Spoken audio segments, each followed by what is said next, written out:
Morning guys.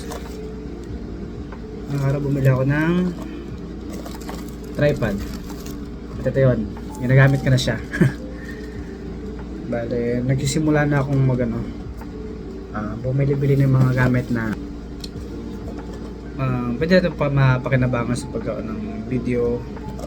Kasi if God's willing, gusto ko talaga magsimula ipagpatuloy yung paggawa ng video ba na ngayon may content na ako naisip maging normal, maging totoo lang, which is yung pagkakamping ba. Meron tayong mga iniidolo na mga sobrang kalmado lang, sobrang totoo lang. Hindi mo kailangan hindi mo ba kailangan gumawa ng script. Basta normal. Kasi normal siya. Ngayon sinisimulan ko na mag-invest ba, ganto. Kung tayo sa tripod, syempre meron na tayong pang vlog na kahit paano magandang quality na camera yung cellphone natin. Tapos kung loloobin, makakabili tayo ng tawag yun, action camera o kaya 360 kung loloobin.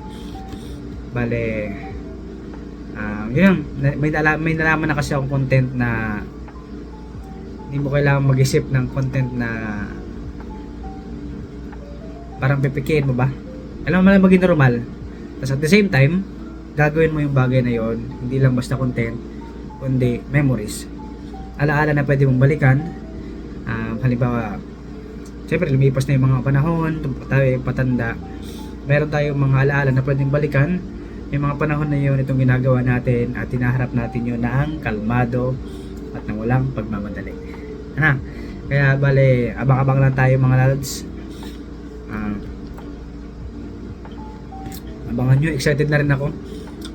Siguro kung luluubin, mga 2 years o 1.5 year from now, kasi ngayon sa kasalukuyan na nandito pa tayo sa Saudi, tayo ay nagtatrabaho pa, may trabaho pang pinaglilingkuran at wala rin gaanong oras, panahon na makapag-vlog ba at gawin yung sinasabi ko na yun ng kalmado, sapagkat pagkakatapos kasi ng trabaho ngayon pahinga nang nangyayari na ginagawa ko, hindi na ako masyado nakakagala din, at yung mga bagay na gusto kong gawin, yung mga bagay na pinapanood ko ngayon, na which is sana pagdating ng panahon makatulong din sa mga katulad ko na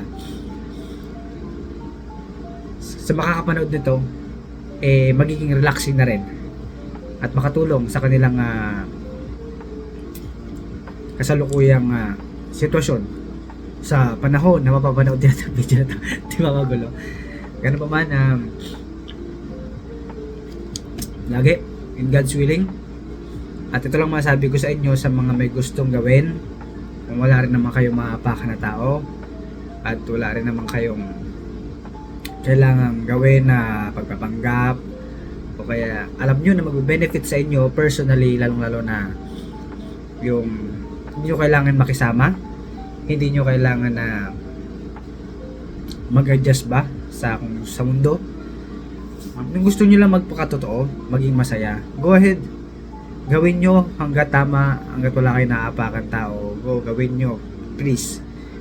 Huwag nyo sayangin ang panahon. Minsan lang dumaan ang mga panahon na pagkakataon na magkaroon kayo ng pagkakataon ng if ever na gumawa ng masaya, makapunta sa lugar na gusto nyo mapuntahan, sabihin sa mga mahal nyo sa buhay na mahal nyo sila, gawin yung mga bagay na paborito mo, na hindi naman na mali, puntahan yung mga lugar na gusto mong puntahan, yung mga simple ba, mga pagkain na gusto mong kainin, simple lang, go ahead. Wag mong pahirapan yung sarili mo. Kasi alam nyo yung may natutunan ako na tsaka napanood ko rin sa isang video na yun, natutunan ko siya, nasabi niya, yes, pangarap ka, may pangarap ako, malaki, maliit. Ano yung benefits? After nun, once na makuha mo siya, para siyang cravings ng parang pagkain. Halimbawa, may gusto kang kainin, nakain mo siya, yung satisfaction, yung saya. Tapos ganun din sa pangarap na gusto mo na malaki, tapos versus sa pangarap na maliit, parehas mo siyang natupad. Yung isa sa simpleng pamamaraan lang, kasi simple lang yung pangarap mo pero yung isa sobrang hirap, I mean, let's say hindi mo pa siya natutupad yung malaki kasi nga malaki siya, tapos nagsimula kang mangarap na maliit. Ang pagkakaiba nun, yung pangarap na maliit, tapos yung mga bagay na gusto mong maliit, once na makuha mo siya, pareho lang yung benefits yun. Satisfaction, masaya ka na nakuha mo yun. Pag ikaw din nangarap na sobrang laki-laki na hanggang ngayon na nahihirapan ka pa, pagdating mo sa tuktok, fulfillment, pero yung benefits pareho lang, magiging masaya ka lang din. Ang advice ko personally, mangarap ka ng mga simpleng bagay, appreciate mga simpleng maliliit na bagay na meron ka bago ka pumunta doon sa malaki. Kasi hindi mo, magsimula ka sa maliit hanggang sa hindi mo mamalayan, unti-unti mo na yung na-achieve, na habang ginagawa mo siya, masaya ka step by step, then kalmado at walang pagmamadali. So yun lamang actually. Ang purpose lang naman ito is pakita ko yung panimula ng aking pinapangarap, katulad ng sinasabi ko sa inyo. Kung may gusto kayo simulan nyo na, which is ganyan ang ginagawa ko, kasi yung message na yon tumatak siya dito sa akin na minsan ka lang magkaroon ng pagkakataon, gawin mo na. Hindi na makakasama sa iba, diba? Lalo na sa'yo. Pag isipin mo na iba, isipin mo yung sa'yo. Kasi parang gusto mo siyang gawin, cravings ba? Gawin mo. Huwag mo pahirapan yung sarili mo. Huwag mo siyang ikulong, huwag mo siyang kontrolin. Kung hindi naman mali. Kaya ngayon, tsaka hindi naman to kalakihan. Kung kaya mo, kalakihan budget ba? Hindi naman to kamahalan. Ayaw mo nang bilhin mo. May mga bagay kang kailangan gawin. Pero syempre, depende sa sitwasyon. Kung kanya-kanya tayong sitwasyon na may mas kailangan ng i-priority. Una syempre needs bago ang wants. Ako naman, needs ko siya kasi alam ko personally magagamit ko to, and actually wants na rin. And sa sitwasyon ko, okay pa naman na bumili ako ngayon ito. At depende sa inyo. So ngayon, ito lang, bale, mura lang pala to. Nabili ko siya sa Lulu ng 20 real. 20 real lang siya, naka-sale siya. Tapos original ata, ito is 69. So malaking bagay na. Tripod na siya. Meron na siyang, pwede siyang handle. Tapos pwede siyang pang GoPro, mga action camera, at the same time syempre sa cellphone. So yes, sinisimulan ko na. Pasensya na ako, nakaubad ako, gawa ng galing kasi ako sa labas, mainit, naglakad ako. Yun lamang, maraming salamat. Abangan nyo ako at sana please supportahan nyo ako, please supportahan nyo ako. At syempre, follow your heart, not totally the heart, follow the will of the Lord. Laging unahin ng Panginoon. And yes, the Lord will grant your requests and prayers as long as nakaalan ito sa kanyang kagustuhan. Maraming salamat. Thank you so much. Spread love. Hello, magandang gabi mga katuod. Bale, nga, sabi ko nga sa nauna kong video, meron akong binili na tripod na magagamit natin sa paggawa ng video. Kaya medyo sinisipag na naman ako sa paggawa ng video. And syempre, ngayong gabi, aking day off, ako ay magpiprepare ng aking hapunan. Samahan nyo ako sa simpleng hapunan na aking gagawin. Bale, namili ako ng mga konting maluluto. At syempre, kayo din sa mga nanonood, naway meron talaga yung mga hapunan sa mga oras na ito. At hope you like my video na gagawin ngayong gabi. At yes, consistent na itong gagawin natin. Bali, ilang araw man yung magiging mga pagitan ng pag-upload ko, pero ganun pa man, patuloy na po ako mag-upload at gagawa ng video. Nawa, please, supportahan nyo ako sa aking, actually, munting pangarap ko to munting pangarap ko na pahinto. Pero ganun pa man, may trabaho din kasi akong ginagawa sa mga panahon ngayon. At syempre, busy. Pero parang gusto ko siyang gawing side hustle. Hindi siya totally side hustle, hindi siya hustle kung tutuusin.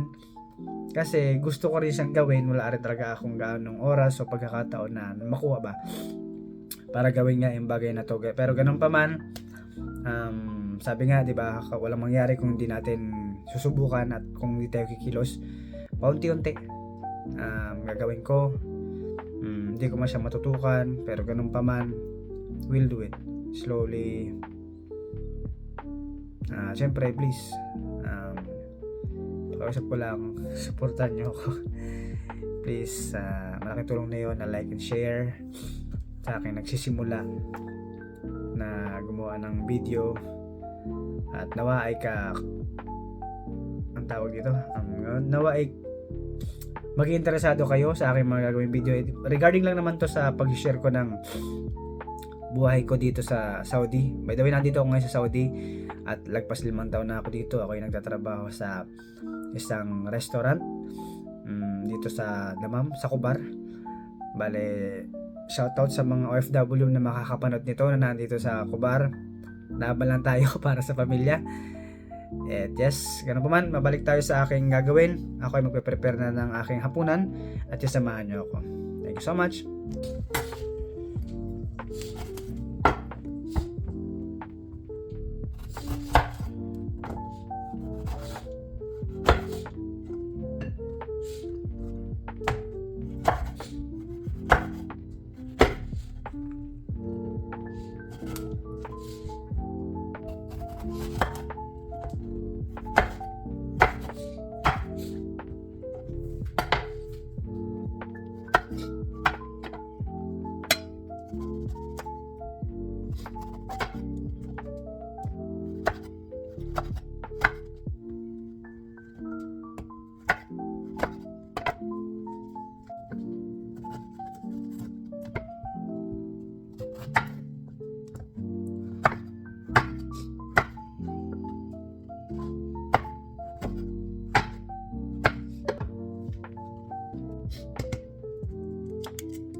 Hello mga katuod.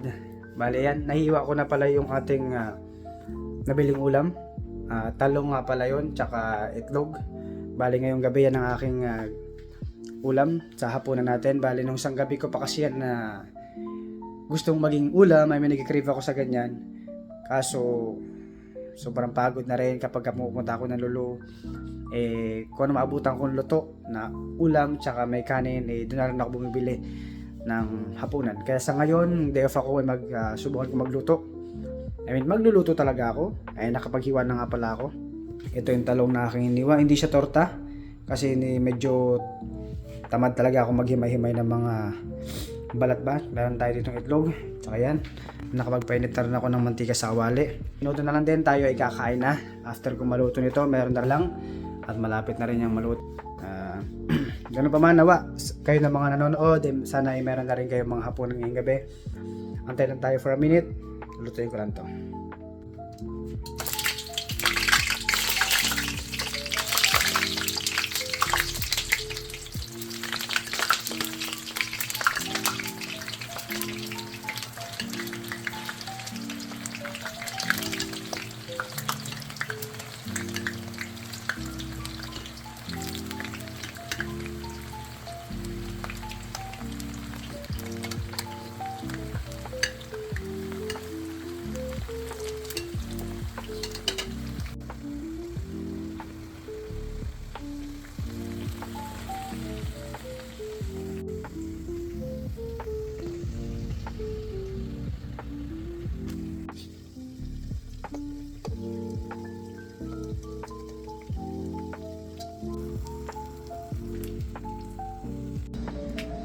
And ayan mga katuod, tapos na ako magluto, tapos na ako mag-prepare ng ating hapunan at ready na nga, nakapaghain na ako. Ayan siya, ayan talong at itlog, nakapagsahing na rin ako at yan, pero parang may nawawala. May kulang dyan mga katuod, nalimutan ko kasi yung toyo. Wala tayong sasawa ng talong. wala eh, malayo yung bilihan. Pero okay lang. Bali kakainin ko na lang siya nang walang sausawan. Ganun talaga. Matanda na iyong lingkod. Ganun pa man, samahan niyo ako mga katuod sa pagkain. Maraming salamat unang-una sa Panginoon. Maraming salamat po Panginoon sa pagkain sa aking hapag. Basbasan mo ito Panginoon na magbigay po ito ng kalakasan at gagaling ng Lord na aking karamdaman. Maraming salamat Lord sa iyo po at ang papuri po. Salamat ko in your name Jesus. Amen. Kain po tayo mga katuod.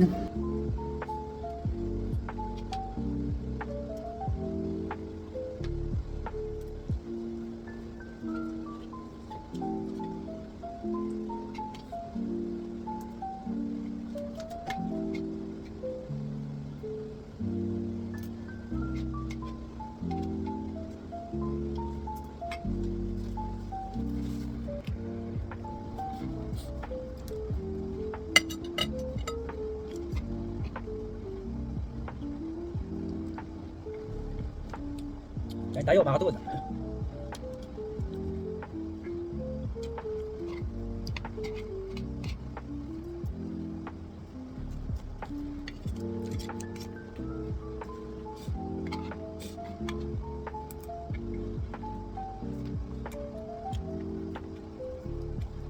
Alam niyo ba mga katuod, tulad ng sinabi ko kanina, nung isang araw ko pa to, gusto talagang kainin talong, tapos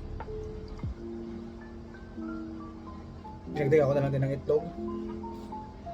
Alam mo yun, no? Alam niyo yung satisfaction na nabibigay ng sa maliit na bagay na tulad nito, pagkain, sa simpleng bagay, simpleng pagkain na hinihiling mo. Pag nakuha mo siya, yung saya, yung satisfaction na dulot mo sa'yo, sobrang sarap. Sobrang sarap sa pakiramdam. Ganon din kapag ka nag-appreciate tayo ng mga maliit na bagay, nangarap tayo ng mga maliit na bagay, tapos na nakuha natin, sobrang saya nun. Ganon din yung saya na makukuha mo nun, for sure. Example, nangarap ka ng malaki, sobrang taas. Yung maliit na pangarap, mas malaking pangarap, kaya dyan yung papasok yung ano eh. Diyan na rin siya papasok yung di mo pwedeng maliitin din yung pangarap ng iba sa pangarap mo. Halimbawa, minamalit mo kasi maliitin yung pangarap niya. Kasi ikaw ang taas ng pangarap mo. Tapos kinukumpara mo siya ngayon. Ngayon, punta tayo sa context na pag nakuha nyo na o na-achieve nyo na yung pangarap nyo. Siya masaya, maliit na bagay lang yun. Masaya na siya doon. Ikaw, kayod, sobrang hirap ba? Bago mo siya makuha. Excuse me. Then, once nakuha mo na siya, nandun yung saya. Siyempre, sobrang saya mo na sa kabila ng paghihirap, pagod mo, naabot mo na siya. Nakamtan mo na siya. Pero ganoon pa man, yung saya, nandun.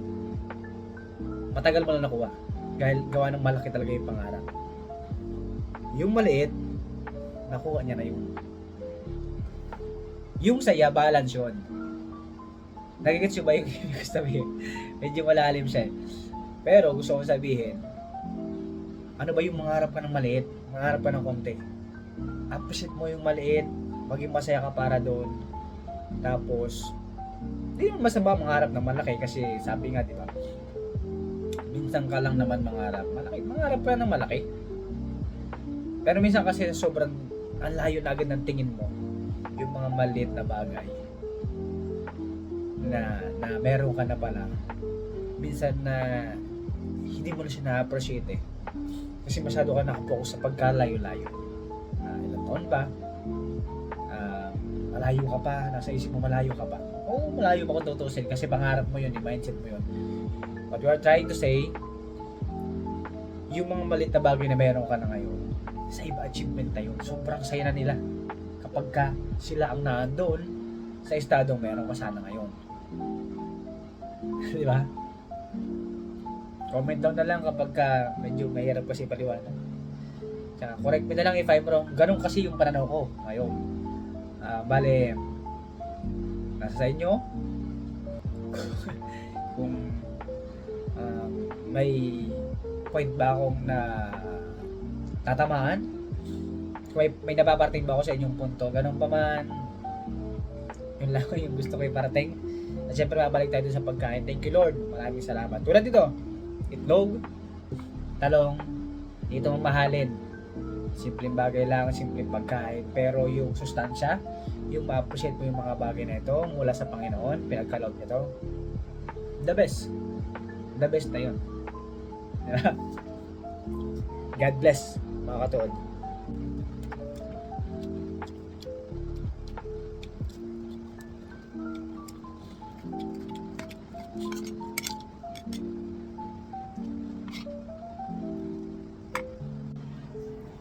Hallelujah. Thank you Lord. Maraming salamat Lord. Ano? Thank you guys. Ubos ang aking kanin at ako'y busog. Maraming salamat muna sa Panginoon. At meron pa tayong ulam para bukas. Meron pa tayong talong na para bukas kasi yung aking kasamahan may allergy kasi sa talong kaya hindi siya kumakain ng talong. Ganun pa man hindi ko rin naiwasan na hindi bumili ng talong. Kasi paborito ko rin kasi yung ano naman, thank you Lord, naubos ko yung pagkain ko, itlog, kanin, marami ako nakain, busog-busog. At yes, survive na naman ang gabing ito. Another din naman para bukas. Tunong maraming salamat, day off ko ngayon. Una at maraming salamat syempre sa Panginoon na pinagkalooban ako ng day off, makapagpahinga, magkaroon ng oras na makaparinig ng kanyang salita sa umaga pa lamang, at syempre makagawa ng mga gawain kaganina. Bali share ko lang din kaganina ginawa ko is naglaba.